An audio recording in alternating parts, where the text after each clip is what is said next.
প্রধান উপদেষ্টা ডক্টর মোহাম্মদ ইউনূসের সঙ্গে বৈঠকে শিল্প কারখানার নিরাপত্তা নিশ্চিতের দাবি জানিয়েছেন ব্যবসায়ী নেতারা।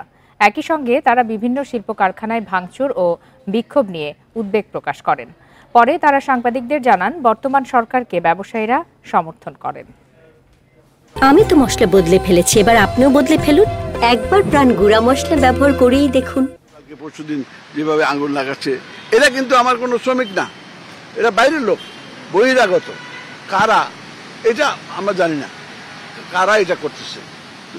এটা এমনও হতে পারে যে এই সরকারকে একটু ব্যতিব্যস্ত করার জন্য, বিব্রত করার জন্য কিছু লোক এটার পিছনে আসে, থাকতে পারে। তো আমরা বলছি যে সব দিকে আপনি দেখি বিবেচনা করে আপনার ল এনফোর্সিং এজেন্সির সাথে কথা বলেন। প্রধান উপদেষ্টার সঙ্গে ব্যবসায়ী নেতাদের বৈঠকের বিষয়ে আরও বিস্তারিত জানাতে প্রধান উপদেষ্টার বাসভবন যমুনা থেকে আমাদের সঙ্গে যোগ দিয়েছেন সহকর্মী শাহাদাত স্বপন।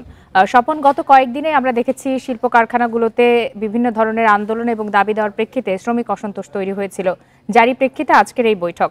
তো বৈঠকটি তো সম্পন্ন হয়েছে, আমরা ব্যবসায়ী নেতাদের বক্তব্য কিছুটা শুনছিলাম, আপনি সেখানে পুরোটা সময় ছিলেন, বিস্তারিত কি জানা গেল?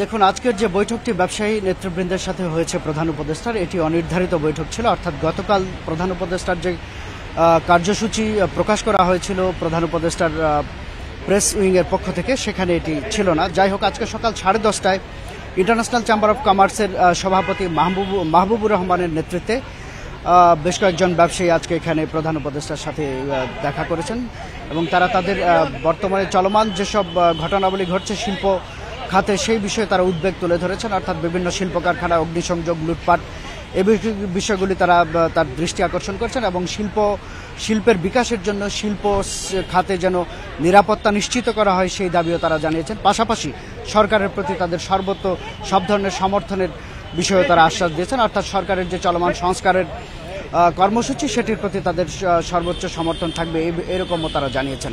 এরপরে 11টার দিকে আজকে নিউজের সম্পাদক নুরুল কবির এবং প্রথম আলো সম্পাদক মতিউর রহমান সহ বেশ কয়েকটি দৈনিক পত্রিকার সম্পাদকরাও আজকে প্রধান উপদেষ্টার সাথে সাক্ষাৎ করতে যান। আপনি জানেন যে 5ই আগস্টের পর যে সংস্কার কর্মসূচি চলছে, এটারই ধারাবাহিকতায় প্রধান উপদেষ্টা দায়িত্ব নেওয়ার পর ডক্টর মোহাম্মদ ইউনূস বিভিন্ন শ্রেণী পেশার মানুষের সাথে আলাপ আলোচনা করছেন। আজকে সেই ধারাবাহিকতায় কিন্তু বেশ কয়েকটি পত্রিকার সম্পাদকরা এখানে এসেছেন এবং তারা কথা বলছেন, এখন পর্যন্ত ভেতরে আছেন। আমরা যতটুকু জানতে পেরেছি, তাদের সাথে কথার এক পর্যায়ে প্রধান উপদেষ্টা যেটি জানিয়েছেন যে 5ই আগস্টের আগে সংযুক্ত আরব আমিরাতে বাংলাদেশের 57 জন নাগরিককে দণ্ডিত করা হয়েছিল সেখানকার আইন শৃঙ্খলা রক্ষা ভঙ্গের অভিযোগে বা দায়ে। সেই 57 জনকে প্রধান উপদেষ্টা চাচ্ছিলেন যে তারা যেন মুক্তি পায় এবং তাদের মুক্তিটি আজকে নিশ্চিত হয়েছে এবং প্রধান উপদেষ্টা সম্পাদকদের জানিয়েছেন যে তারা মুক্তি পেয়েছেন। সেখানকার কর্তৃপক্ষ, সংযুক্ত আরব আমিরাতের কর্তৃপক্ষ তাদেরকে মুক্তি দিয়েছে এবং সহসাই তারা বাংলাদেশে ফিরবেন বলেও জানিয়েছেন। এছাড়া সম্পাদকদের সাথে আজকে প্রধান উপদেষ্টার আর কি কথা হয়েছে সেটির শোনার জন্য আমরা এখানে অপেক্ষা আছি। আমরা আশা করছি সম্পাদকরা এখানে এসে গণমাধ্যমের সাথে কথা বলবেন, তাদের আজকের আলোচনার মূল বিষয়বস্তু তুলে ধরবেন। তবে ধারণা করা যায় যে চলমান যে সংস্কার, সেই রাষ্ট্র সংস্কারের বিভিন্ন বিষয় নিয়ে হয়তো আজকে প্রধান উপদেষ্টার সাথে তাদের কথা চলছে এখন পর্যন্ত। তো এই ছিল আমার কাছে যমুনা থেকে প্রধান উপদেষ্টার সাথে যে বৈঠকগুলো আজকে হয়েছে, সেই বৈঠকগুলোর সর্বশেষ। শাহাদাত স্বপন, আপনি তথ্য সংগ্রহ করতে থাকুন, নিশ্চয়ই আমরা আপনার মাধ্যমে এই বৈঠকগুলোর সর্বশেষ জানতে পারবো।